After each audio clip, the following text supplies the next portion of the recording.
Hi, I'm Jack, and this video is going to be a lot different from the normal videos that I make. For starters, I am showing my face for more than just a couple minutes in a YouTube video, and actually, this entire video is going to be centered around my face and my identity. Also, I am using a script. I use a script for most of my videos that I do, but I just wanted you guys to know that just in case I come off as a little bit robotic or like I'm reading something. It's because I am. So just wanted to put that out there. If I come off as sort of, robotic or just anything like that, it's because I'm reading a script. For the past 3 or so years, I have been a YouTuber. A small one at that, but still a YouTuber. And within those 3 years, I have also gone through 8th grade, 9th grade, 10th grade, and I'm currently in 11th grade. I have never really kept my age a secret. I will admit that I was ashamed of it when I first started making YouTube videos, but now I'm pretty open about it. I've also been open about the struggles of being young and making content, and trying to balance the shy, quiet Jack at school and the content creator, not that Jack. In this video, I'm essentially going to give you a rundown on what it's like to be a high schooler in the current generation. Not only that, but also what it's like to be a content creator in high school in the current generation. Alright, let's go. I go to a trade school. Basically what that is we have one academic week where we learn basic stuff like math and English, and then another week where we are in a shop that teaches us about whatever shop we are in. This can range from plumbing all the way to advertising and design. You would guess that I'm in video and audio communications, or maybe ad and design since I'm a content creator. But no, I am in precision machine engineering. This was not by choice, but because there was no space in any other shop, and because I transferred sophomore year. Now I'm stuck in a shop I don't really like for 50% of my time at school. My sophomore year, aka last year, was pretty mediocre at best. When it came to academics, I was pretty fine, but during shop, I would literally work on art for Instagram and sometimes videos like this one as well. This didn't jam well with my shop teachers, so after a while, I started to stay more on task. This year, I feel as though I've changed significantly in shop, and a reason for that is because I'm helping out freshmen. While helping them learn about the shop, I am also learning more about it. I get to meet new people, know their ambitions as a student, and be sort of a mentor to them. It's a side of me I never really knew I had, being all teacher-like and taking in a leadership role, which I was never known for at all. But, it's pretty cool. One of the reasons why I wanted to make this video is because I'm not a huge fan of school.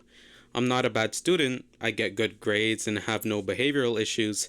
It's just not my fave. You would think that because I make videos for the entire world to see that I would be outgoing, but I'm quite the opposite, especially during academic week. During freshman year, I felt like I had a community within my school that I could really lean on. Some of the best people I've gotten to know went to that school, but at the one I'm at right now, I don't have that. It's starting to change the more I'm here, but no one feels like family like some of my friends at my old school were and still are. Nearly every moment I spend in school, I think about content creation. I literally scripted this part of the video while in shop. I write so much while at school and come up with so many good ideas while at school. In my future album, I wrote how I feel like this place is a prison for creativity, and in that same album, I wrote how I feel as though school makes my creative juices flow with the amount of things I feel and with the amount of things I can make a song about. A writer is nothing without their muse. And like I said in one of my future songs that you guys probably won't even hear for a very long time, not that Jack is nothing without depression. That's why he keeps rapping and singing those rhythm and blues. Allow me to give you a quick rundown on a typical school week for me. Every day I wake up at 5 a.m. I put on clothes and grab socks and then go into the living room. I take a tiny nap until both my mom and brother are done getting themselves ready. I then brush my teeth, clean my face, and brush my hair. By the time I get out of the bathroom, my mom and brother are normally already ready to go to work. So I say goodbye to them and start preparing breakfast. When I start eating breakfast, it is normally around 5:30 or 5:40, and by the time I'm done, it is normally already 6. After breakfast, I put my socks and shoes on and watch a little bit of YouTube, and then I leave the house at 6:20. I walk to the bus stop, and at 6:40, they pick all the students up. The main part of the day starts around 7:15. I get down from the bus and go into school. During the few minutes of free time before school actually starts, I sit and talk to my friends. Sometimes we'll walk around or go on side quests around the school, like turning in work or grabbing stuff from classes.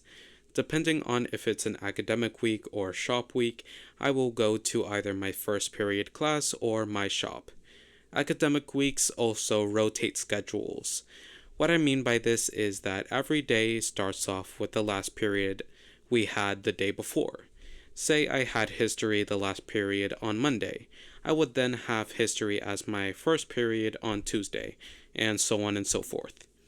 I then spend around 7 hours either learning academics or being in shop, with lunch being at 11:30. On academic weeks, I sit alone, but during shop weeks, I sit with people from my shop or with my friends. At 2:30, school ends, and I go back on the bus to go home. On the way home, me and my friend normally just talk, play games on Roblox, or sometimes Nintendo Switch games if I have my Switch on me that day. It's become almost a part of our schedule, and we use it as a sort of pick-me-up after the rough day of school. Both shop and academic weeks have their own pros and cons. As you probably caught on already, I'm pretty lonely during academic weeks. They also feel a bit more draining than shop weeks, and a main con for me of this week is the fact I have homework to do, and that means less time to work on videos after school. By the time I'm done with all my homework, eating dinner, and doing Duolingo so that green bird doesn't kill me in my sleep, I'm already pretty exhausted and just end up watching YouTube until it's time for me to go to sleep around 10 or 11. Yep, you heard that right. I go to sleep pretty late and get around 6 hours of sleep during a normal school day. It's not terrible, but it's also not great. Some pros of academic week are that I feel like I'm actually learning new stuff. And not gonna lie, the loneliness can be pretty relaxing sometimes. Some pros of shop week are that these weeks go by way faster and have way less work. The most work we do on a regular day is just print stuff out on the 3D printer or make something on a machine. And we have no homework, so it's pretty easy. Some cons I would say are maybe the people in my shop. They're low-key annoying sometimes and say some things I personally do not vibe with. Stuff about race, sexuality, and feminism that just make me go, you know what I'm saying? But this is something I can't change and have to just put up with. This next segment is another big reason as to why I wanted to make this video. In this segment, I will be interviewing some of my teachers and getting their views about teaching and school. This part of the video is going to have no video besides my captioning of the conversations. I decided not to interview with video for the protection of myself, my teachers, and the school. Okay, let's get into it. Alright, so introduce yourself. My name is Miss Lopes, and I am an English teacher. What made you want to become a teacher? I think my passion for simply learning and education in the first place, and believing that there's a lot of power in education, and hoping to inspire the youth to see the power that I see. All right. What made you want to stay as a teacher? Like, what is one thing that drives you to continue to teach? The students. So, um, you always develop a strong rapport with certain kids as you go about your career. And you really show up every day for those kids who you know you're really making a difference with.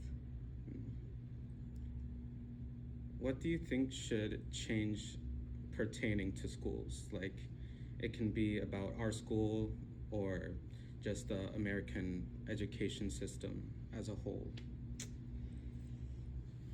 I think we're in a swing right now where we're starting to hopefully move away from the one size fits all approach. I think every learner is different. And I think students need more choice in their own education. And I'd like to see old school things like field trips and things like that come back, because I think even for English class, like, it's one thing to read Shakespeare in the classroom, but it would be really awesome to take students to go see the play. I agree. Like, to just actually immerse them into what they're learning about. What are your honest opinions towards the students that you have? Do you see a lot of stereotypical archetypes, like the jock, the nerd, etc.? I won't say that those cliques, if you will, don't exist, but I guess from the teacher level, I don't really see them as much, right? Because I'm not immersed in the student body.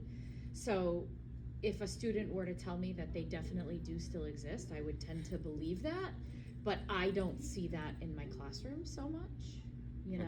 Okay. Yeah. What are some ways you help a child who is struggling, like at home or at school?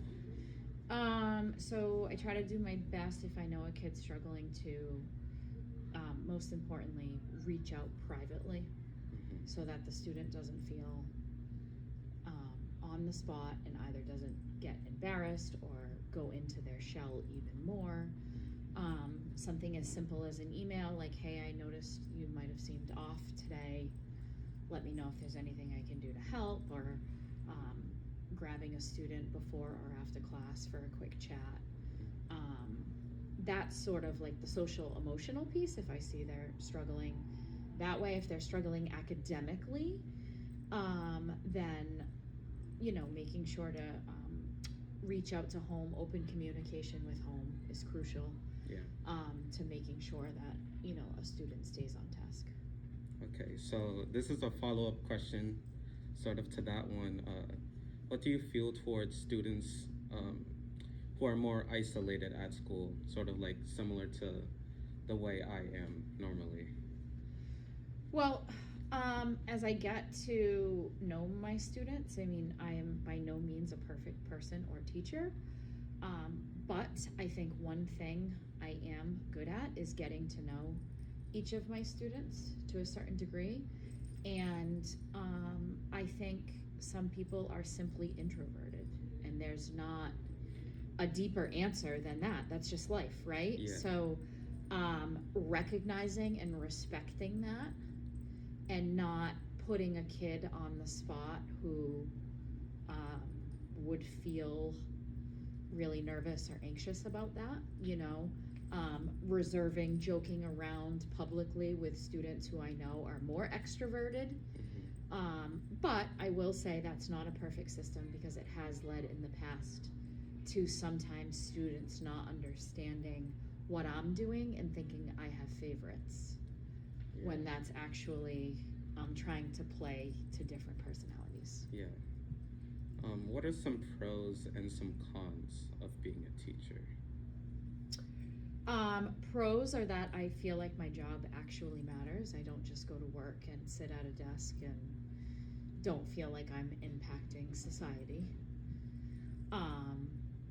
Obviously, one would have to talk about the schedule when talking about being a teacher, right? Yeah. That's definitely not the reason to become a teacher, but it's certainly a nice perk knowing that you always have, the next time off to look forward to, whereas in the corporate world where I started, you had to plan your own vacations. They weren't built Yeah. into your schedule, Mm-hmm. A con is that when we are here, we are so on, we work so hard, and I think society Does not see that. has no idea. They just see July and August off, and they have no idea what it takes to build the resources, to build the units, to manage the personalities, to learn how to navigate when to let things go and when to escalate a situation. It's a very mentally exhausting job. Yeah, like something I've sort of noticed is like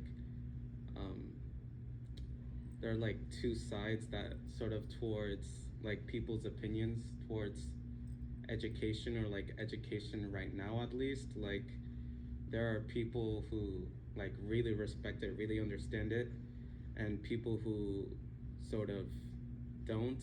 They just see like, oh, um,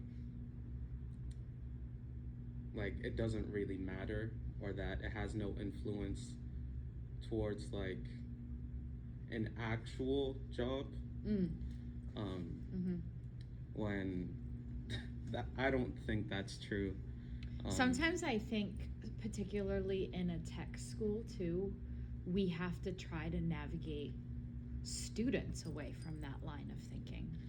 Yeah. That academics is just a secondary thing because they want to be an electrician and a plumber, and Exactly. those careers are absolutely wonderful and they're necessary, and you're going to make a great living doing that. But to learn how to critically think in the world of academics, I think, is also so important. Yeah. So this isn't like on my sheet that I made. This is sort of like me as a writer, as someone who wants to tell stories. Like, how do you like get over writer's block, or how do you like diversify your writing? Because right now I'm writing a lot of lyrical stuff, like music wise. I'm trying to get back into writing fiction, but every time I do so, I feel as though like my main muse is like sort of negative emotions, like sadness, sort of feelings of loneliness, stuff like that. And I've been trying a lot to strand away from that, especially like when it comes to music. I can't just write the same, sad song. So that's sort of like my question. How do I like allow myself to do that? Like understand that it is a way for me to just express myself while also trying to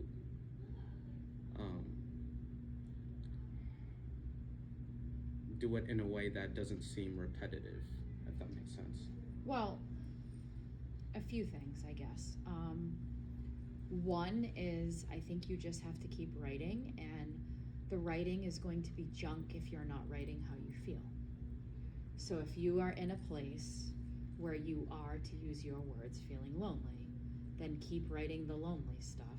And it's okay that it's repetitive, because not everything you're writing is going to be a hit, right?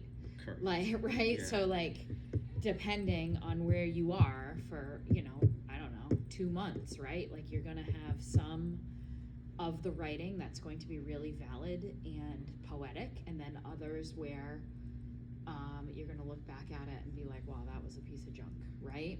Yeah. So, number one is just keep writing what you feel, knowing that human emotion doesn't stay the same, and so you will not always feel like this.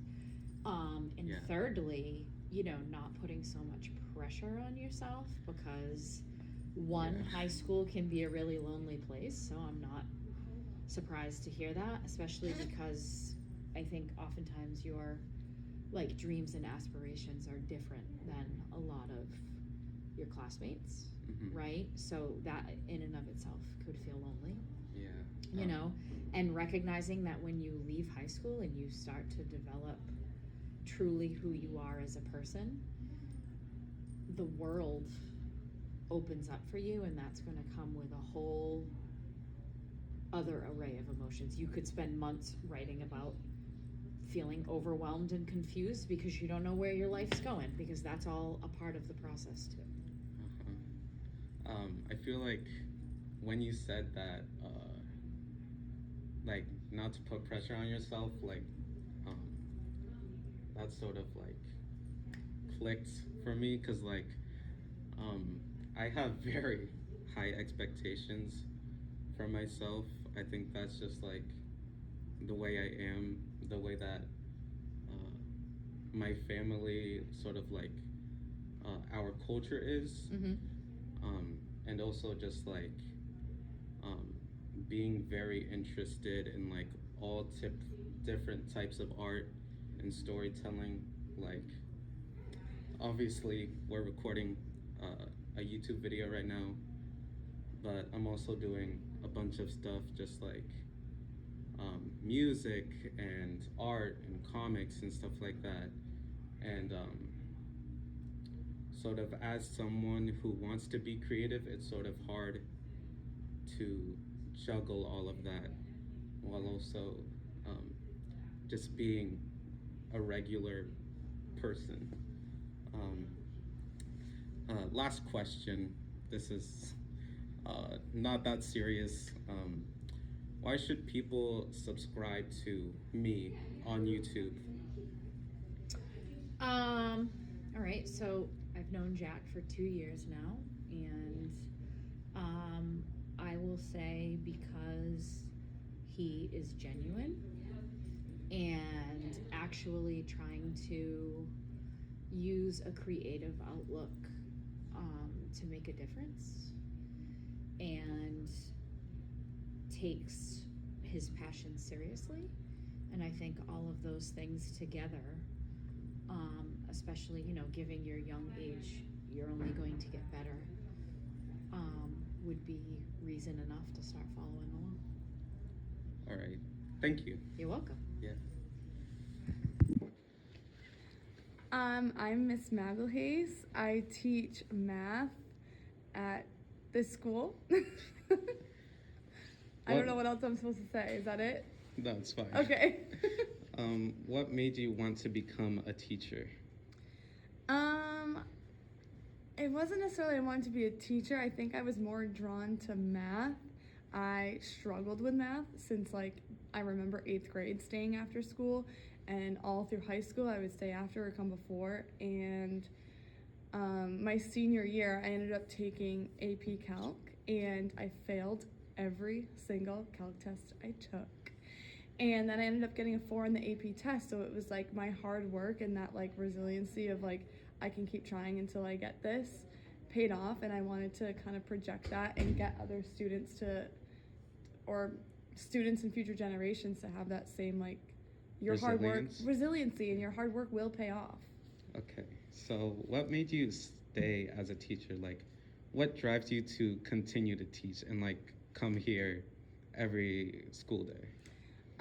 I think working at a vocational school specifically has helped with that, because I see students in a different light, in a different drive, and and I get to see their interests explored. And for example, you telling me that you have this YouTube channel makes me so excited, because exploring that like avenue in life is, and seeing your excitement and your will for next steps of your life is very exciting. I know I've had students that have started like clothing lines, and I bought merchandise off them, because I just think seeing their like growth and wanting them to do the next thing in life is very exciting. And it's the students, it's their excitement and drive that makes me excited.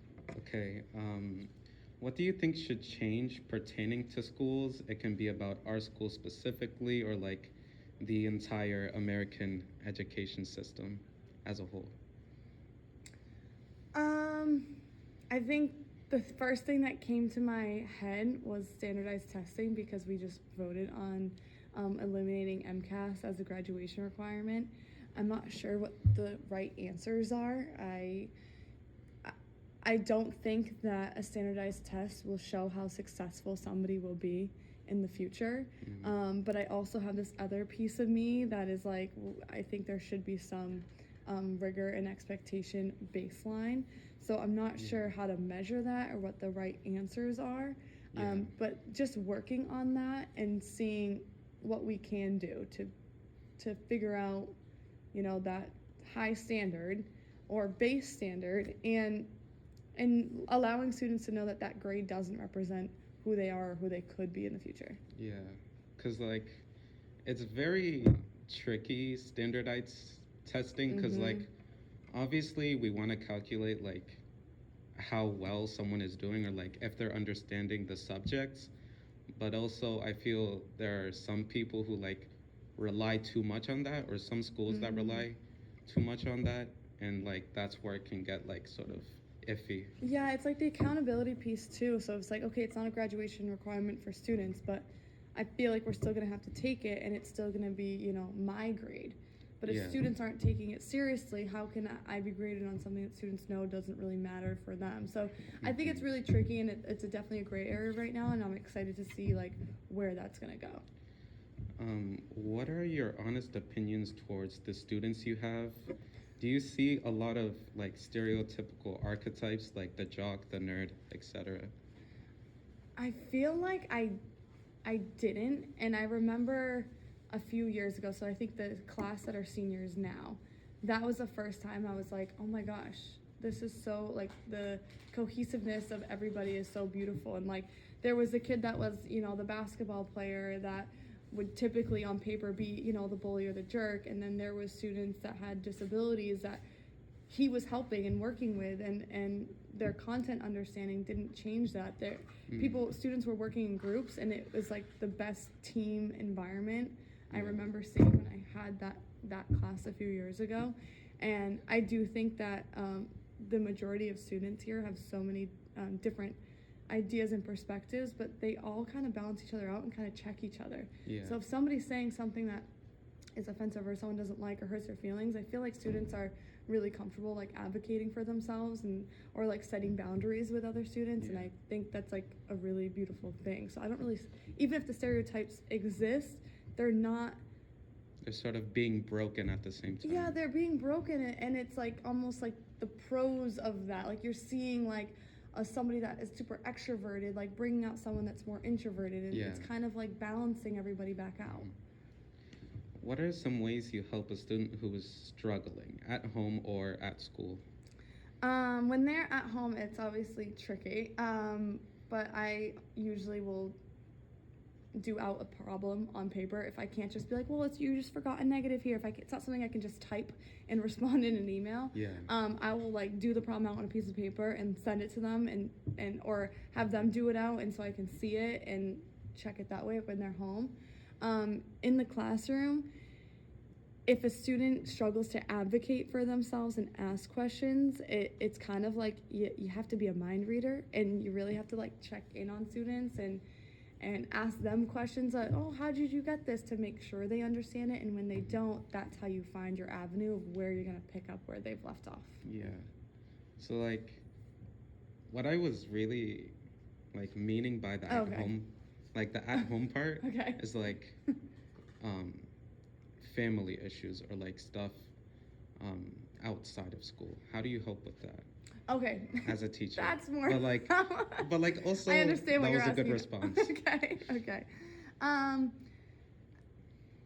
Sometimes you can see a student come in and they're bright-eyed, bushy-tailed in September, and all of a sudden, like, their demeanor, their behavior, and something completely changes, and that's easier to be like, oh, at this date, this time, this started happening, their grades started falling, and then typically for me, it'll be a call home, and if the call home I don't feel like satisfied, or if I don't see that change back, hey, I've noticed, I call and say, I noticed this change in behavior. They used to be so excited, and now I'm not seeing the same excited student anymore.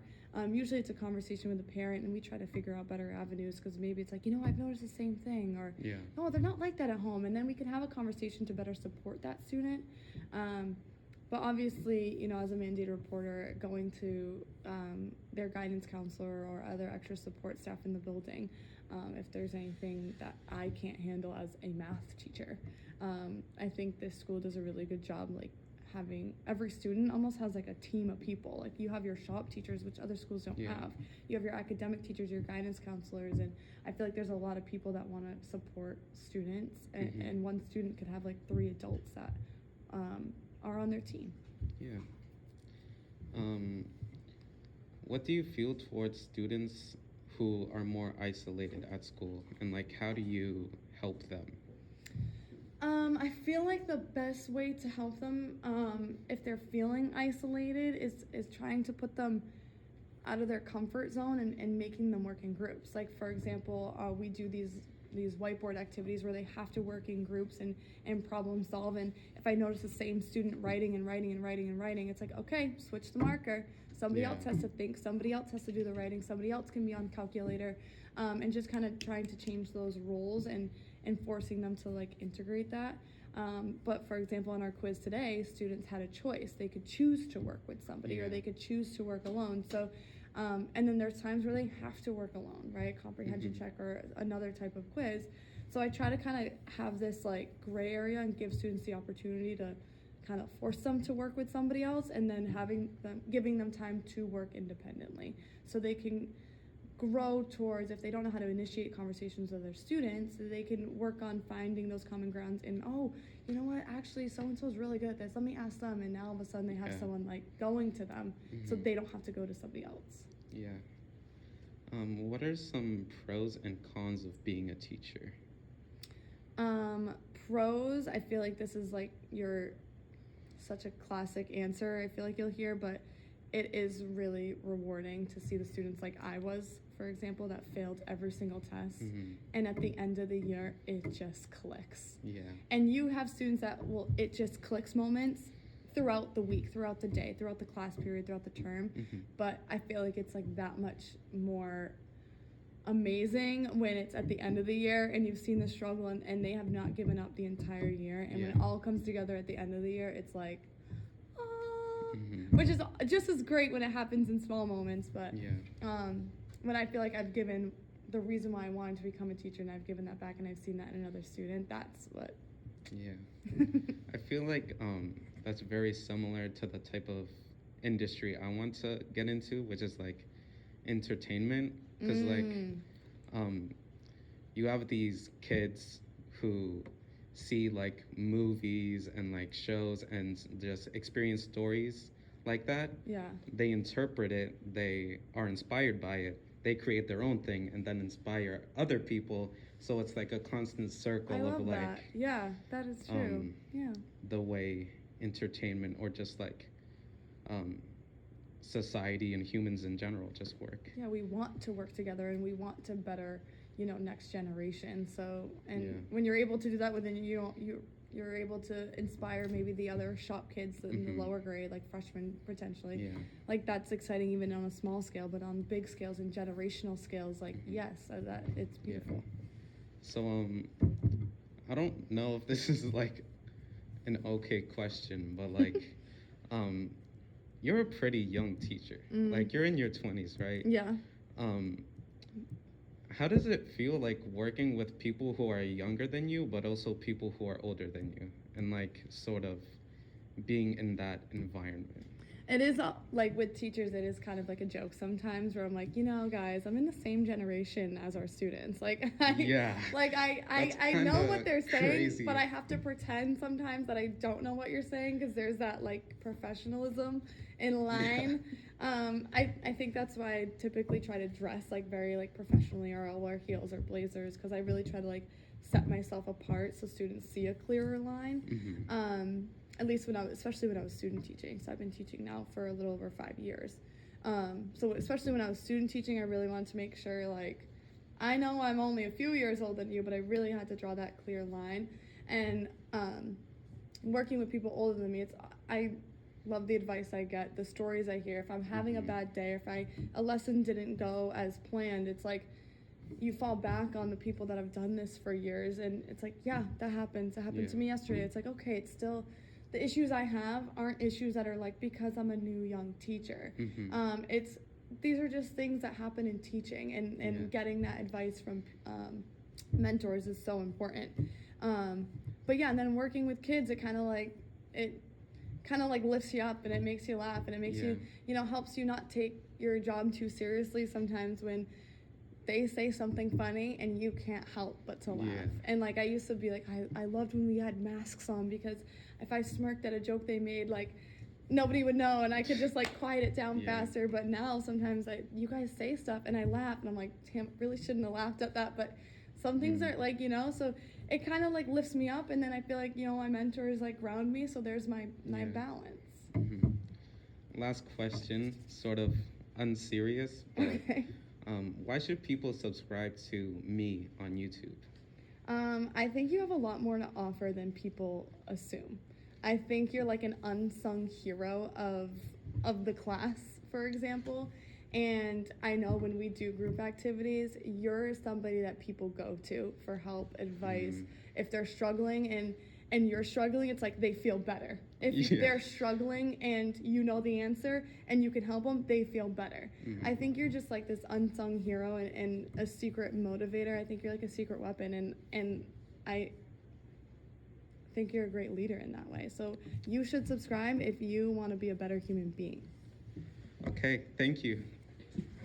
Thanks.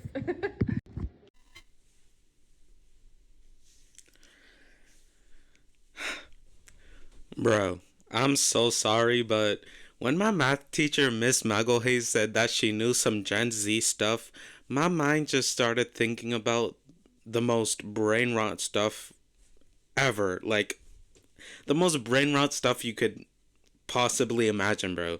Like, why was I thinking about Skibbity Toilet and Lunchly, bro? Like, Lunchly. Like, I like my cheese drippy, bruh. That type of Lunchly. That type of Lunchly. Like, my brain is broken. Like, it's honestly broken, and I need help to stop myself. Like, I need help. Good morning. I'm Senora Beatriz. I'm a Spanish teacher here. What made you want to become a teacher? Oh, back when I was in middle school, I remember having such a hard transition time, like learning to work with other kids and learning how to just work with teachers. So I think that kind of pushed me to maybe work with middle school kids. So I worked with middle school kids for 20 years. And then I felt like I had to work with high school kids, and I feel like that's been a really good transition for me. I just like to help kids out and make them feel comfortable in a classroom, and that's why I chose to be a teacher for middle school and high school. What made you stay as a teacher? What is one thing that drives you to continue to teach and like come here every school day? Because I think I want kids to feel comfortable with adults. I know for me growing up, it was always hard for me to to talk with adults, and I want kids to be able to talk to me. I love teaching. I love teaching high school kids especially, and I love making them smile and doing brain breaks and having fun with them. So I think that's what keeps me teaching and in the classroom. What do you think should change pertaining to schools? It can be about our schools specifically, or just the American education system as a whole? I think standardized testing is really awful. I don't think everyone does well with standardized testing. I have my own children at home, and they are not good test takers, but what they're really good at is making portfolios and projects, answering questions out loud, And I think if we here in Massachusetts or in these schools can make more portfolio-based instruction and less standardized-based instruction, that kids would do better in school. Yeah, that's sort of something a lot of the teachers I've interviewed so far have mentioned, like standardized testing and like how it is slowly changing to sort of um, help out students who may not be as good test takers, but like there's still an issue as to how do we regulate grading, how do we ensure these kids understand everything, and like um, stuff like that. Yeah, no, it's important. It really is, because as a parent, I just don't think my kids need to take a standardized test. I think they can show us and they can listen and they can maybe do projects. So yeah, I think it's really important to figure out how to do that though. What are your honest opinions towards the students you have? Do you see a lot of stereotypical archetypes, such as the jock, the nerd, etc.? In some of my younger classes I do, but as the kids get older, like junior and senior year, I think everyone's pretty equal and everyone treats each other pretty well. Yeah. What are some of the ways you help a child who is struggling at home or at school? What I mean by at home is sort of like um, family issues, like just stuff that may not necessarily be academic. I always reach out to families and check in with kids. I check in with kids, I ask them what they need. Is there anything I can do for them? I also reach out to the adjustment counselors and behavior people. And then I can reach out to home if I feel like the kid feels comfortable. But that's probably the best I can do in a classroom. What do you feel towards students who may be more isolated at school? I always try to reach out to them. I'm always using my flashcards to make sure that every kid participates in class. And if I notice that a kid might be struggling a little in class, I can keep them afterwards or ask them to stay after with me and kind of help work with them. Teaching a language, they have to learn how to speak a little bit, so it can be difficult for kids that are quiet or feeling a little isolated. So I definitely try to work with them separately or after school for extra help. What are some pros and cons of being a teacher? Oh my goodness, there's so many pros. It's so fun to come to school every day. It's so fun to build fun lessons. It's so important to make kids smile and get comfortable before you even start teaching. Are there any cons? I don't think so. I don't think there are any cons to teaching. I love my job right now. Okay. So this is a question for you specifically. Okay. Why Spanish? Like, why do you teach Spanish? Oh, that's a good question. I always had trouble with Spanish growing up as an academic subject, and I wanted to find a way that would make it easier for teaching kids Spanish. Sometimes teaching kids grammar, like dropping the AR and adding an O or adding an AS or memorizing things, just isn't a productive way to learn. So I like to teach acquisition-based learning or proficiency-based learning, so that kids don't feel the pressure to study.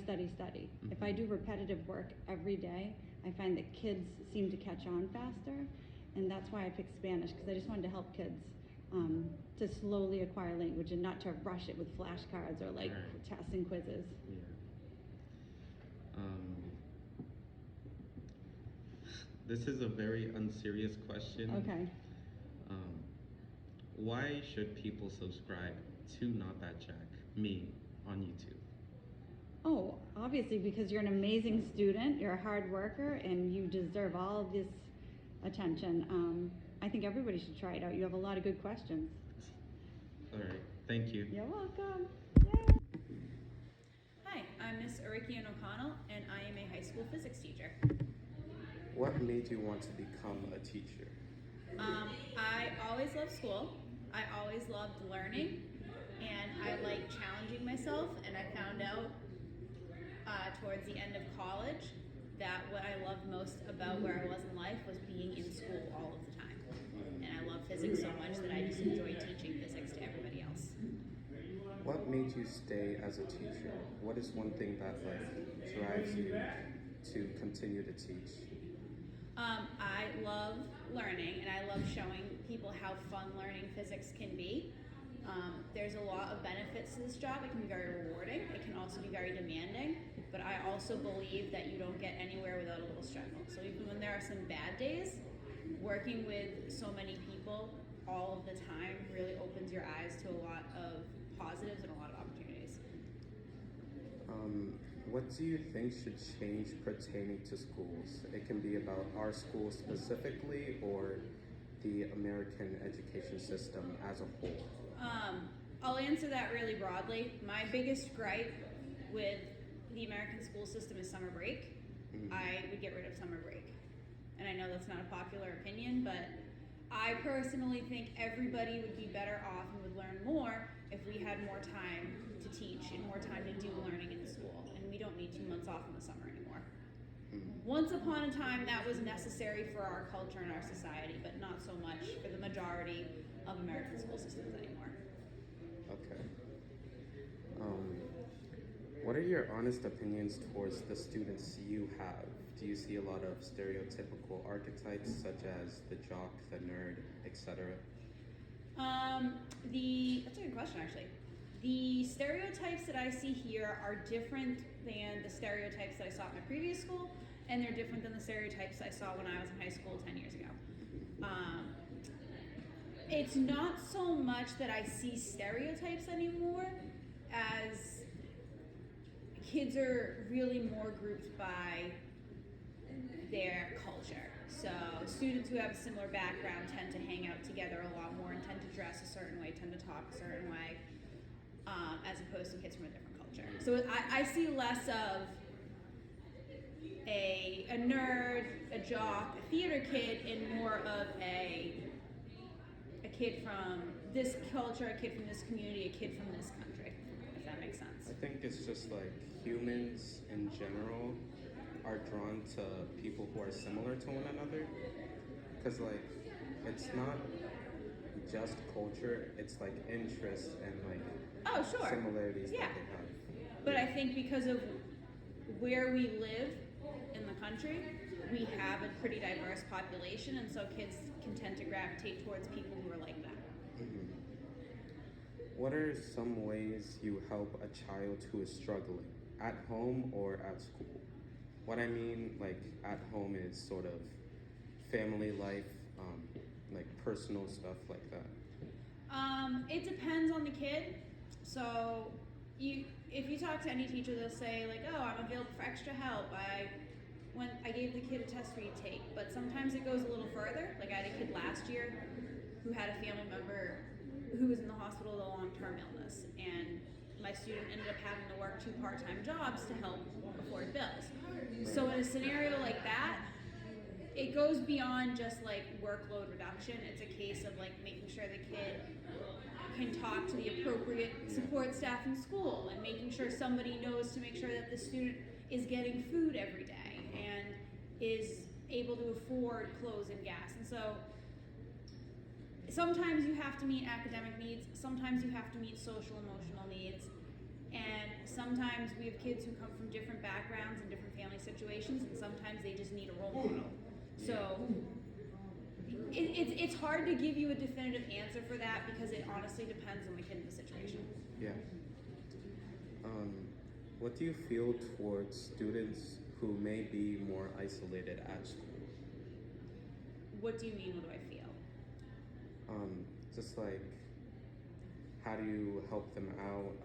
What are things that you do or that the school can do to maybe make them feel less isolated, or? So most schools have multiple programs and multiple staff members in place who are trained to help those students specifically. There's a broad answer of, if you're in middle school, high school, college, try new things. Join a club, join a team, try it out. If it doesn't work out, that's okay. Sometimes kids feel isolated because of cultural reasons. Sometimes it's social anxiety piece. So a lot of schools will have, or some teachers will have safe spaces, quiet spaces. They'll try to link kids up who share a common background or a common factor. It depends on, it depends on where you are, and it's specific to the situation of the kid. Yeah. I would say generally nobody ever ignores it. Yeah. Teachers and faculty are trained to keep an eye out for those things and know where they can appropriately send a student. Can you list some pros and cons of being a teacher? Yes. The pros for me is that I absolutely love what I do. I don't ever look at my job as a job, and I get to come to work every day and I have a blast, and it's the greatest thing in the whole wide world, and it's the best part of my day. Cons is it's mentally, physically exhausting. Yeah. You're in my class, you know how chaotic I can be. Mm-hmm. I usually go home and crash and take a power nap before I do my teacher work at home. And again, the pros and cons depend on the teacher. It depends on how they interact with the students. It depends on the support that they get from their administrators and their community. For me, the pros far outweigh the cons in this job, and I will literally teach until I die. Okay, so now I have sort of just questions for you. Can you elaborate more on that sort of summer school thing, or like having school? So in my perfect world, we would go to school year round. Okay. And you, instead of having March, and instead of having February break, April break, summer break, you would just go to school year round, and you could just take a break or take a vacation with your family like any other job when you would want to. And if kids are in school year round, there's more structure, there's more opportunity for educational development, you can cover more content, and you have freedom. You're not locked into, oh, I have to go to Disney in June because that's when my kid is out of school. Right. Sort of like not having those specific regulations. Yeah, I'm not saying no break at all. I'm saying treat it like a regular job. Most people work year round, and they can take vacation whenever they need to. Okay, thank you for like elaborating on that. And in class, We got 1 minute left. okay. In class, you talk a lot about like how much you love physics. I do. Like, do you really, really, really love physics? I really, really do. Like, Okay. I think about it. I think about it when I'm driving. I think about it at the gym. I think about it at the grocery store. I talk about it when I'm with my friends. It just comes up all the time. I actually genuinely love it. Okay, last question. Why should people subscribe to me on YouTube? I can't answer that because I didn't know you had a YouTube channel before you asked me to interview. Okay, So I know nothing about your channel. okay. Thank you. No problem. So when my physics teacher, Miss AC, said that she wanted school in the summer, I was genuinely shocked. In my head, I was like, is this the way I find out my teacher is crazy? But I think my clarifying question really helped. She wants school to be treated like a job. People can ask for breaks when they desire throughout the year instead of having restricted times of the year to be considered as break or vacation. It low-key makes sense because it allows for generally more time for learning and for breaks to be a choice by the learner and by the employees, faculty, teachers of the school. So, maybe it is something that can be thought about more. Hi, my name is Mr. Medeiros. I am a precision machine instructor. Hi, my name is Mr. Denon, and I am the other precision machine instructor. What made you want to become a teacher? Well, I think certainly over the years of owning my own business and helping co-op students, I think to really dive deep into helping students, it would be a great idea to teach. To instead of having them work for you, you can get them when they're younger, and you can mold them at such an early age. I went to vocational school also and loved every minute of it when I was in vocational high school. I always thought it would be great to get back working with students. So when I had a chance to get back into the school, I took it. What made you stay as a teacher? Like, what is one thing that drives you to teach and come here every single day? It's the kids. It's the making a difference in certain kids. It's watching them change over time, and the appreciation that you feel from certain students.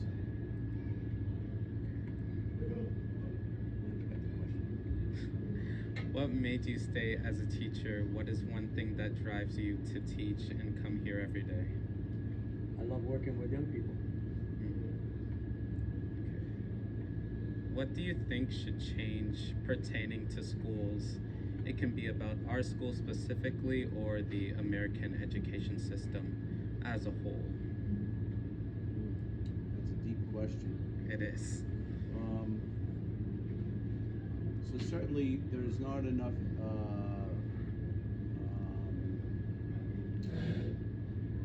emphasis on employability skills. The simple things of showing up on time, being prepared, being able to communicate effectively. It goes way beyond or way before actually teaching a craft. Do you know where you are? Okay.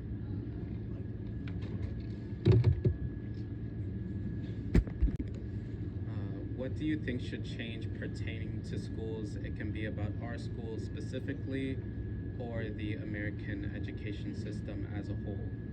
I think as the education system as a whole, we're trying to do You gotta turn the pin. way too many things today. We've gotten away from basic education being almost like a societal fixer, where we're trying to do everything in the school rather than concentrate on education. Yeah. So it takes away so much of the day that there's very little time to get much done other than handle all the other things that are going on. Okay. What are your honest opinions towards the students you have? Do you see a lot of stereotypical archetypes such as the jock, the nerd, etc.? Well, certainly you have the stereotypes, but you know, each student is an individual, and each student is treated individually based on who they are. I see a lot less of the junk today. I don't see that as much as we used to. I think that students of this generation are a lot more accepting of each other. So there's a lot more mingling. It's Yeah. not as regimented as it used to be. Mm-hmm. So that's good and bad. That's good and bad points. But I think overall, the kids are a lot more accepting of everybody around them. What are some ways you help a child who is struggling at school or at home, sort of like with their family or just personal stuff?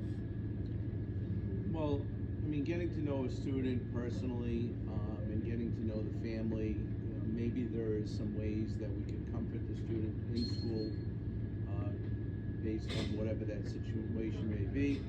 We can offer the help of professionals in the school with, you know, whether it's counseling, after-school programs. It could be even as far as food, clothing. There's a lot of resources that as teachers we can bear to help a student.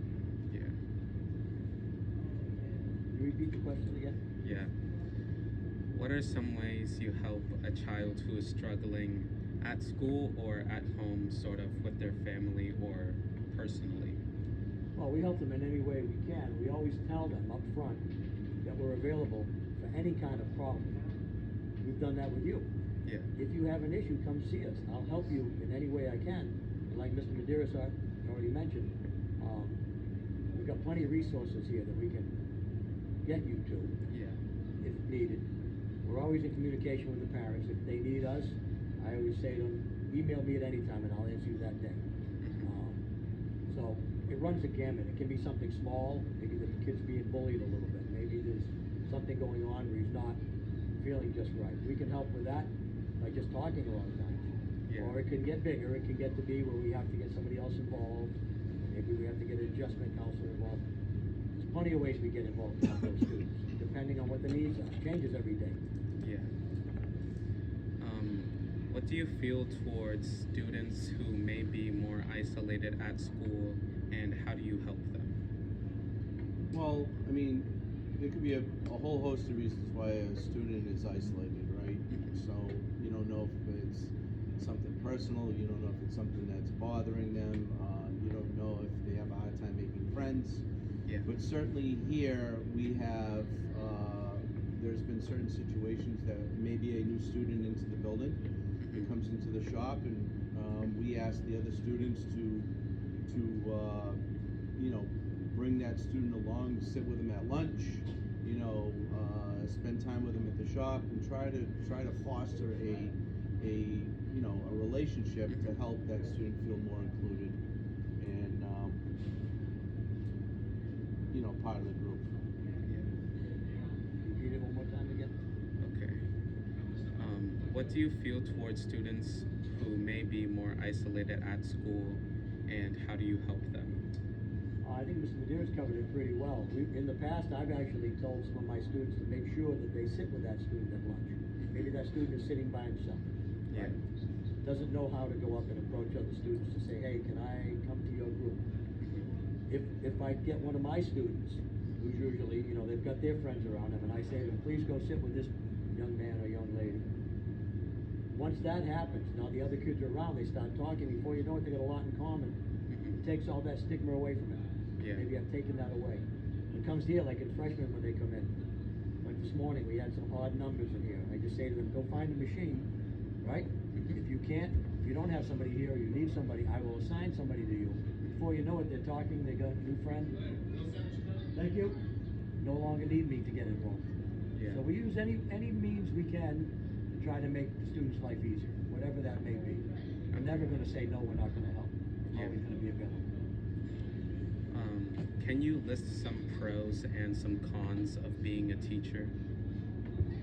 I think the pros is that you get to firsthand help develop a young person to be more, to mature on a day-to-day basis. I mean, those are the pros, right? You're involved with it. The cons are when you're working so hard to try to make a difference, and that difference doesn't come to fruition, and the student feels like you're doing something in a negative way when actually you're trying to help them. I think that's probably the biggest con. I see. Okay. Yeah, the pros are producing a productive citizen. Having a student graduate, they come back and visit you, and they're successful. Yeah. Right? They come back with their kids, come back and visit, tell you how much they appreciated what you did for them or whatever. The cons are when you get frustrated because it didn't work. Right? So you had a student, you've tried to help them, it wasn't successful. That's the frustration. Yeah. It doesn't always work. You don't always reach every kid. But there's enough personalities usually in the building that they can relate to someone here. May not be me, but they would relate to someone. So usually we get around whatever that is. Okay, so this is a question for both of you. How did it feel like sort of going from the trade to teaching that trade now? It's a big difference from going to the trade to teaching, right? So it's not, the teaching aspect is the easy part of it. It's being the parent, the guidance counselor, and all the other things that go along with it. Yeah. So it's not so much going from the trade to teaching. That's easy because you're still doing the same craft. It's the other things that go with it. It's dealing with the administration. It's dealing with all the different personalities, the behaviors, all those things. Yeah, it's sort of like adding even more stuff to the life you were living before. Correct. Yeah. Yeah, when you're out in the trade, you're responsible for yourself. Even if you've got guys working under you, they're adults. Yeah. So you're not dealing with all the other things that come with it, the baggage that comes with a teenager, right? I don't have to make decisions if I'm working out with adults. Yeah. Okay, and here, it's every day can be something different. I always talk about it. It could be a little thing in the morning. Before you know it, it's blown up into a big problem. Yeah. And it happens all of a sudden. So you never know what the day's going to bring. So it's different. Out in the trade, you work on your own. You take care of yourself. You go home, whatever. Here, it's always more to it. Thank you. Thank you. Thank you. Something that sort of shocked me throughout all of these interviews that I did was how much each of my teachers seemed to care about the students that they were teaching. It shouldn't have been surprising, but it was. I mean, it's very reasonable for someone whose job is teaching children to actually care about the children that they are teaching, but it was just shocking. In media, teachers are portrayed to be strict and sometimes even torturous, but I found that was not the case with my teachers, or even schools in general now. I remember there was this whole big thing back in 8th grade where parents were mad because schools were hiring teachers who seemingly did not care about actually teaching. There were so many teachers leaving schools during the peaks of COVID, so I remember teachers having to work at multiple schools and new people getting hired without proper background checks. Like, I remember having teachers who would just leave because they found out that they had a criminal background or that they did some messed up stuff in the past or were continuing to do messed up stuff in the current day while they were in that school. So I'm glad that it seems like times have changed and there are teachers who genuinely care about their jobs. An interesting thing I found about these interviews was that in my attempts to learn more about my teacher's view on certain aspects of teaching in school, I also got to learn how they view me. At first, that last question of why should people subscribe to my channel was meant to just be a dumb question just for the fun of it. But by the time I reached my third interview, I realized how important it actually was. I thought that I was just nothing to this school. Like, I legitimately thought that. I'm not in a big shop, I'm not an extrovert, and I'm not in any extracurriculars. So it was kind of crazy to see that my teachers believe I have talent and do play a part in this school. I'm very grateful for the fact that all of them agreed to do the interview, and while looking back at the interviews, I was like, bro, why is everyone so nice to me? Because honestly, I am not that nice to myself. Like, they could have easily rejected me, but they decided to give me their time and, their patience and just everything I wanted with this interview and this segment and more. So yeah, I'm very grateful that they even allowed me to do this. Okay. So I just wanted to talk about my freshman year experience because I feel like I haven't fully addressed it.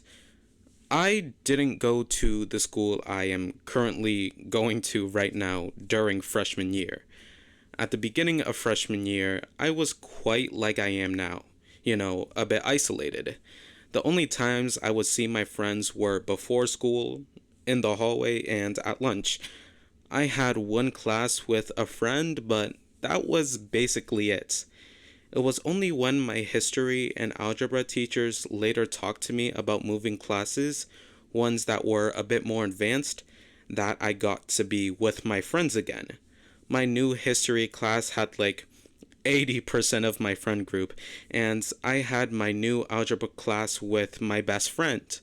Over time, I started to open up more with other people in my class, but also because I was in drama club.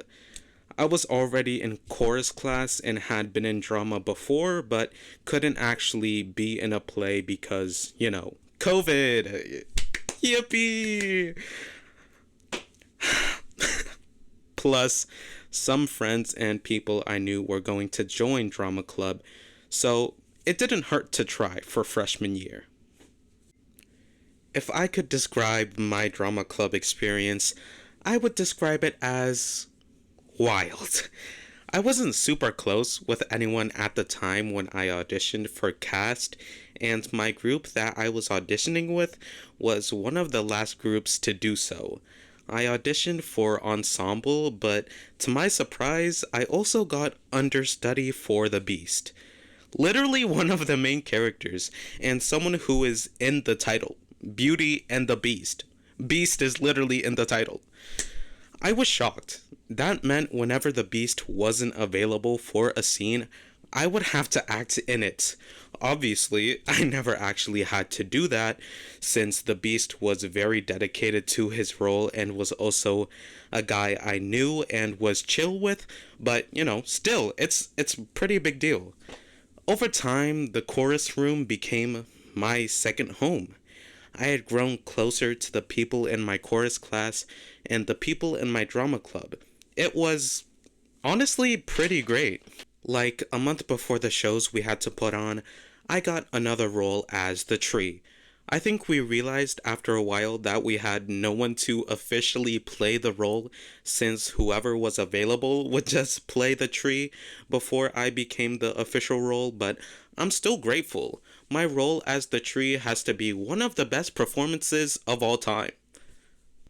Except for that one time opening night where you stayed on stage too long and no one would close the curtains for what felt like 100 years. That doesn't even matter. They do say that opening night is the worst night. Ooh, and don't you remember that one time you embarrassed yourself in front of the whole school during a pep rally because you were the narrator for the Cinderella performance the freshmen were putting on, and you made the mic screech like 1,000,000,000 times? Not only that, but you also wrote a part of the script and you thought it was good? Yo, that was mad funny, bro. That was mad funny, bro. Yo, who even are you, dude? I'm your mental illness. There's no way you're just copying a bit from Smosh Pit right now, bro. Like, Tommy made that bit. You are not my mental illness.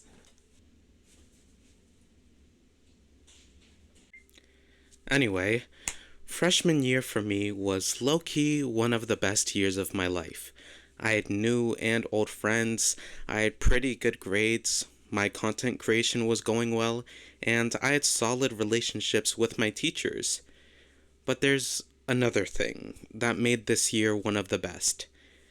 This one guy and this one girl. If you know about the Not That Jack lore, you would know that I made 2 children's book style art posts about them on Instagram. And you would know that I've made many songs about them. I will not name drop them and will continue to keep them secret because I want them to be safe and I want them to be as private as they want to be. But this year of my school life and life in general was great because I maybe sorta kinda had a crush on both of them at the same time. Look, could that be considered wrong? Yeah. But hear me out. I had known of this girl since elementary school, but didn't get to know her until 8th grade. She was a part of our extended friend group. She was in a Discord server with a bunch of my friends and myself, and I would see her occasionally during group meetups. But we didn't start talking to each other privately until later. A reason why I liked talking to her and would eventually get feelings for her was because I would feel like I could tell her anything. She knew how to listen and would allow me to vent, something I felt like I couldn't do with a lot of people at the time, and was extremely supportive of me and my ambitions with being creative. When she wanted to, she would also vent to me, and I would listen to her and show her the respect that she would always show me. I feel like the reason we started to drift away so much was because our messages had started to become dry. This was mostly my fault. I'm not gonna lie about that, since I wanted to keep the relationship, whatever it was, alive. But after some time, I realized that letting go was the best for both of us. And I realized that I had become more stressed thinking about her than happy thinking about her. I didn't know how to manage my feelings and didn't know what to do to move us to the next step and not make our relationship dry. I gifted this girl a cinema roll nightlight, which matched with mine, and we both got stuffed animals at Build-A-Bear one time when we went to the mall with a couple of friends. Bro,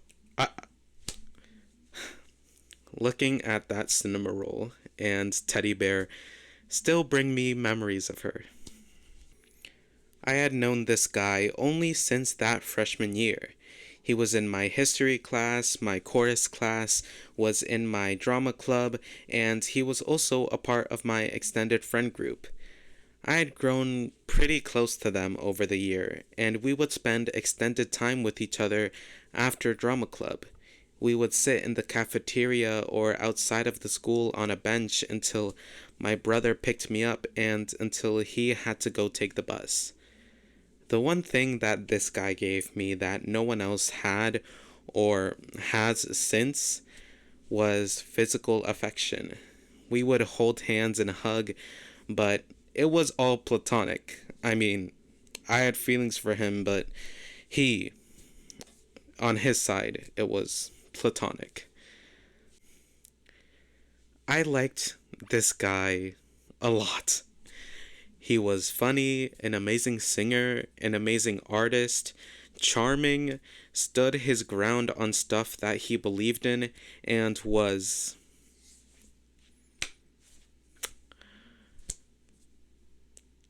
low-key really attractive. Like, not even gonna lie to you, not even gonna lie to you, he was kind of fine. In my personal opinion, he was kind of fine. He was kind of fine. Not even gonna lie to you. Not even gonna lie to you, Chad. Not even gonna lie to you.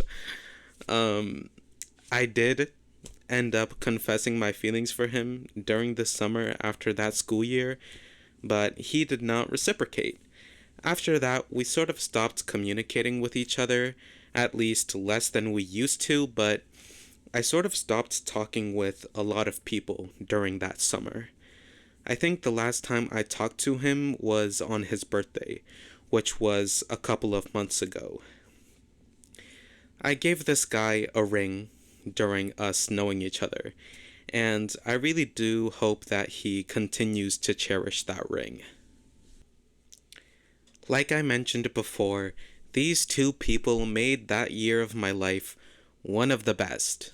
I think it comes down to the way I felt cared for by both of them, and the way that I cared about them. They made me experience new things and new feelings, and I'm eternally grateful for that. Although I have sort of lost connection with both of them, I still do care about them a lot. And if either one of you are watching this video, hi! Hi!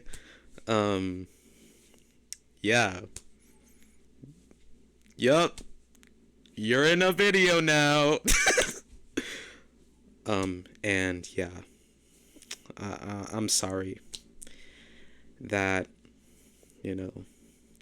things had to, turn out the way that they did. But, life is life.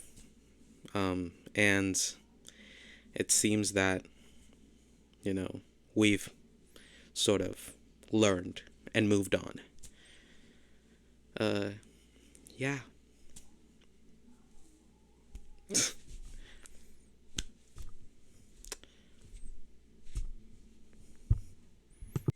Okay.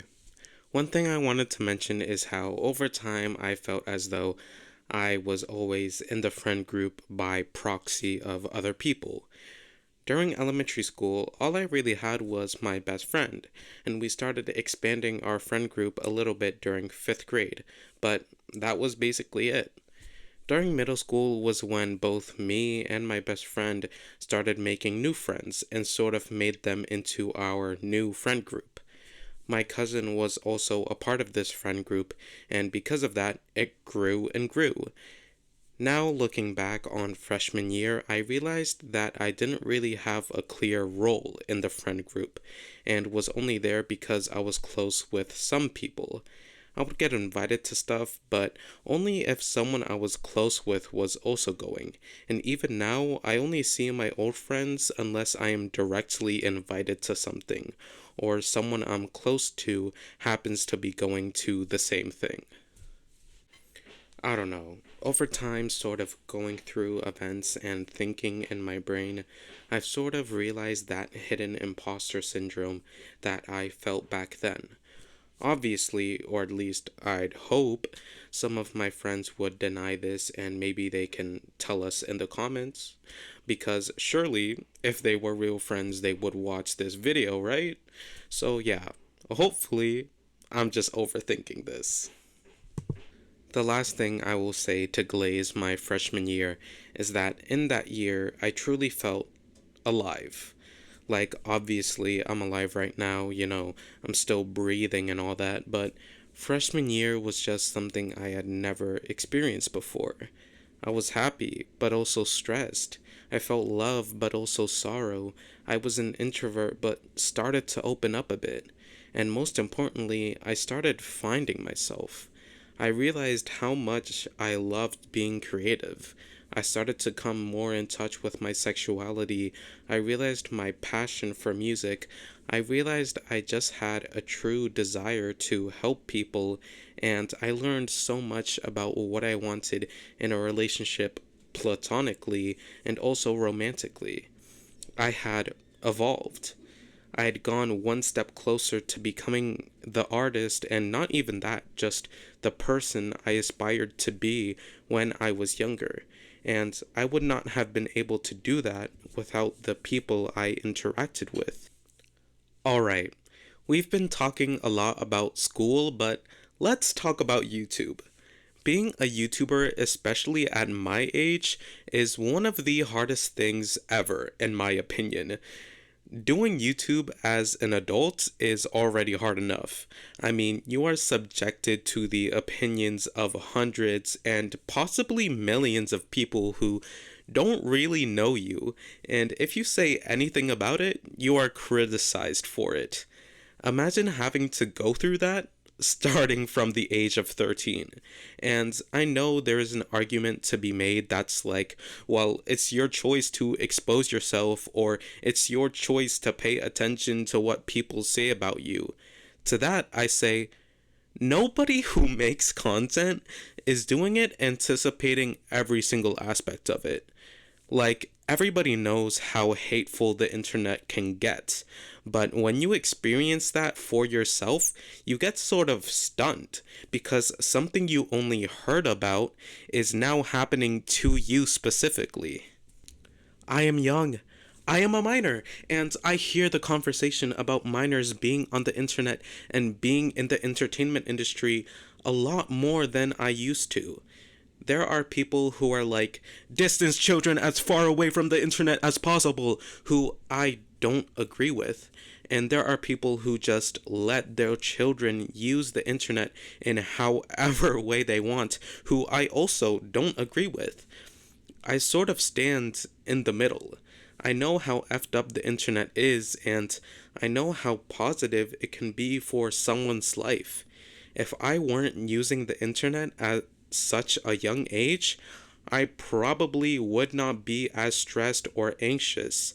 But at the same time, I would not have discovered new things. I would not be in the communities, subcultures, and niches that I'm in right now, and most importantly, I would not have found my escape and my true ambition in life. There was a point in my time of being a content creator where I was like, I might just end this tomorrow. And I thought a lot about how if I used all the time I put into making videos into something extremely profound, I would have actually made an impact on the world by now. But in my current state, I truly do not think I could be doing anything else besides content creation. When I started doing YouTube, I was sort of just doing it for fun while still trying to get myself into the entertainment industry. I thought making myself known on the online space would then make me go to Hollywood and be seen on the big screen where I could script stories that tons of people could see. After a while, I realized that I could basically do all the things that I wanted to in the traditional entertainment space in the online space. I truly do not see myself slowing down with content creation anytime soon, and I'm glad I'm in the online space instead of the big Hollywood entertainment space. Minors and the internet is a hot topic right now. There are cases like Ryan Kachi's, aka Ryan Toy Reviews, where it is pretty apparent that he has grown out of the image he is forced to portray online. Ryan is about to be a teenager, but is still making content targeted toward little kids. His parents have gotten a lot of criticism for this, and a lot of people want him to retire or at least move to a content that he wants to make and is truly passionate about, me included. And then we have other cases of kids on TikTok and other platforms being obviously exploited and sometimes sexualized, all while their parents know this and rake in the money. Along with this, there are also cases I feel every month where we find out someone well known is actually a PDF file. There's also the K-pop industry, K-pop being something I talk about a lot on this channel. It seems K-pop agencies just keep debuting younger and younger idols and don't care about the positions they are putting these literal minors in. I remember it being a big deal when Hyun from New Jeans debuted because she was just 14. Hyun and I are the same age, so I'm really proud that she's been able to basically live out her dream and accomplish so much. But at the same time, she goes through so much that a normal teenager should not be going through, especially with this whole situation between New Jeans and Hybe and Adore and just everything. There are also other idols and groups that have debuted young, such as some of the girls from Islet and Unche from Le Sserafim. And these are all people making content. We haven't even touched the consumer part of things. Brain rot content is everywhere, and it feels like it has just become a part of the internet and pop culture. People are always talking about how the attention spans of younger people just keep getting shorter and shorter because of the rise of short form content on social media, and YouTube Kids and content for children in general continue to be a hellscape full of nonsensical and inappropriate content. Like, I thought things would change after Elsagate. I thought we would get the memo that maybe we shouldn't steal from popular IPs and put these famous characters in sexual situations for content targeted towards literal children. But, for some reason it still exists. I find it sort of difficult for me to talk about stuff like this. I think minors should be allowed to use the internet, but at the same time, I feel like we have to be careful with that. I feel like people should be allowed to pursue a career in entertainment at a young age, but at the same time, we have to be careful with that. I feel like minors should wait a while before diving deep into this crazy world, but at the same time, I feel like a hypocrite because I started making content at a young age, and it is a big reason as to why my career has grown. I hate and love the internet at the same time. Sometimes it makes me really depressed, and other times it distracts me and aids me through that depression. It's low-key kind of toxic, but not gonna lie, I kind of love it. I would also like to address something. I do not consume content in a way that I feel most people do. I feel like I've always been this way, but it has gotten significantly worse now that I'm also making content myself. I basically only use Instagram and X, aka Twitter, to post stuff. I use Snapchat pretty regularly, I use YouTube the most, and any other social media thing I just do not use. When I did use Instagram more regularly, I would set out time to use it. Normally the morning during the weekend. I would be like, okay, I'm gonna spend 4 hours on Instagram to like the stories and posts of the people I follow. After a while, I realized I couldn't catch up with all the over 100 lives of people I wanted to support.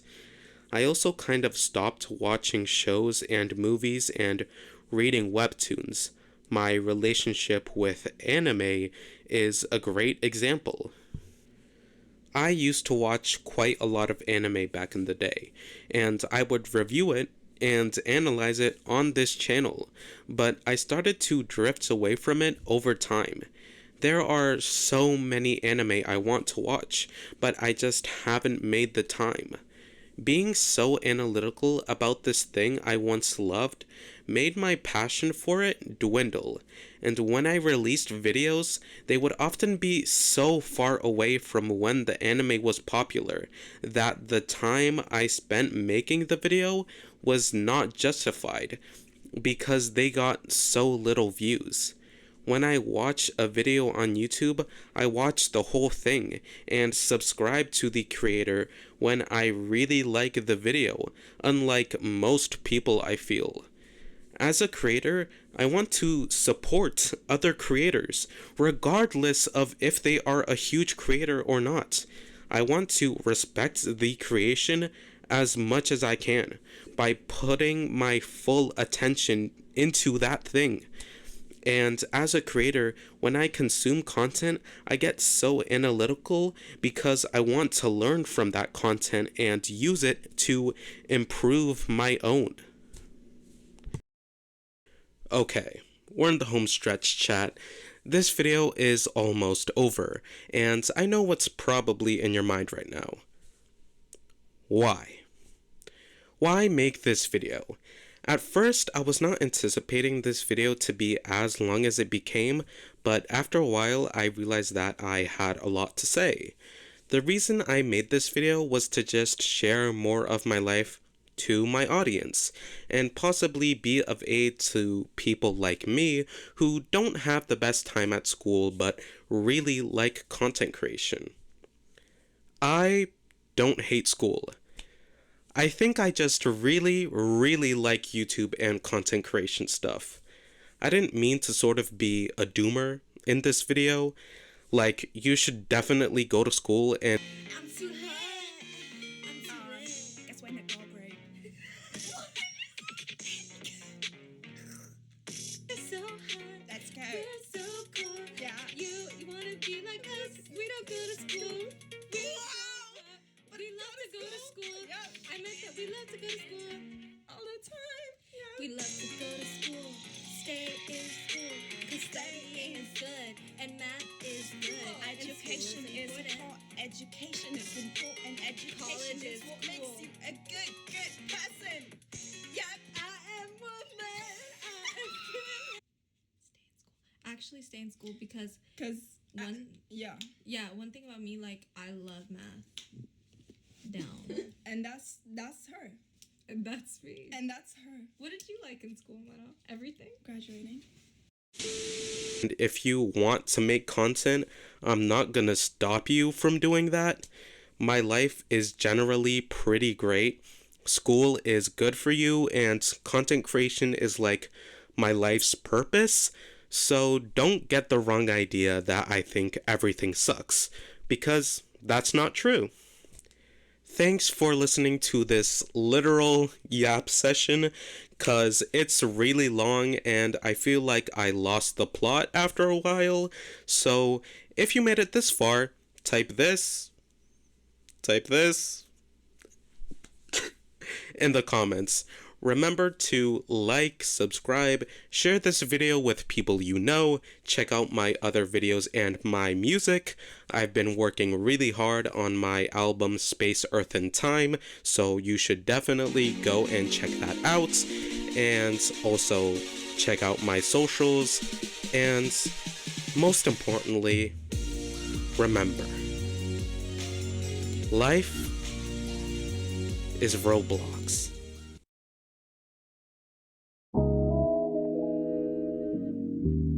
Yeah. Mathematics. Space, Earth, and Time. Whoa. Yeah. Yeah.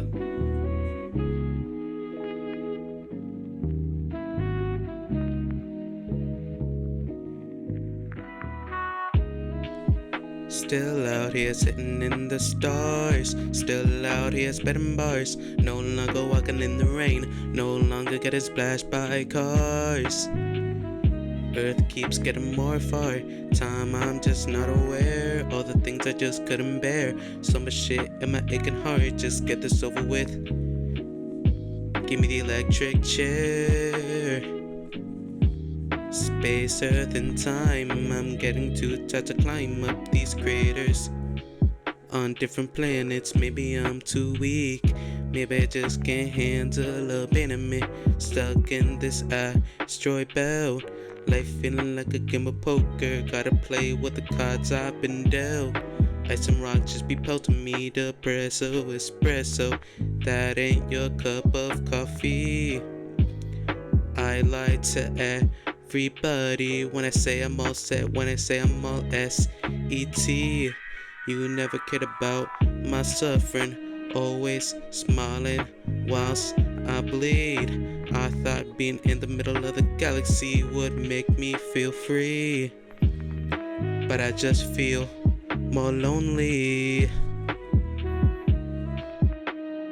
Sipping on my negativity, even though it's draining my energy. In this void, feeling not so humanoid, just like an alien. I got struggles people ain't able to comprehend. Hence, it makes no sense to keep living on the same words of someone who hurt my soul. Suicidal thoughts corrupting me just like mold. All the songs I've written, all the stories I've told, I feel we become old because space, earth, and time just continue to go. Yo, you say let's switch it up a bit.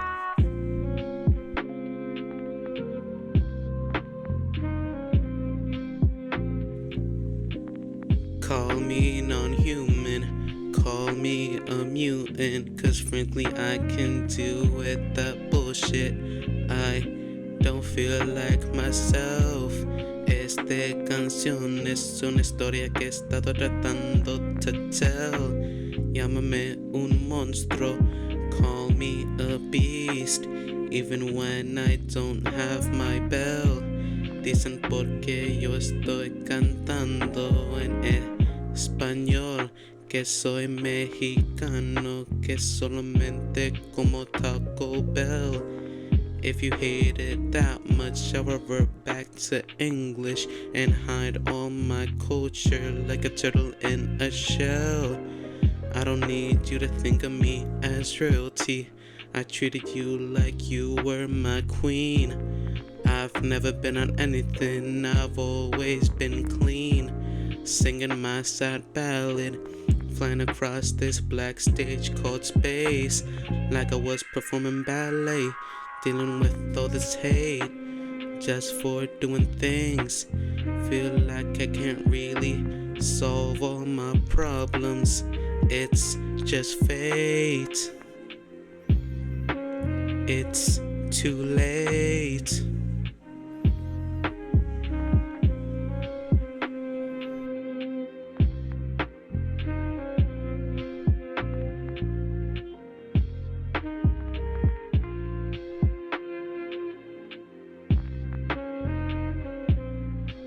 Space, earth, and time, I'm all S-E-T.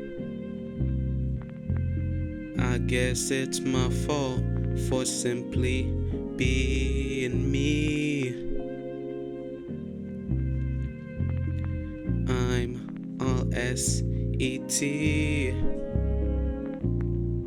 I guess it's my fault for simply being me. I loved you more than you could have ever imagined. I beat myself up for not being able to tell you that when I had the chance. I'm sorry. That's my bad.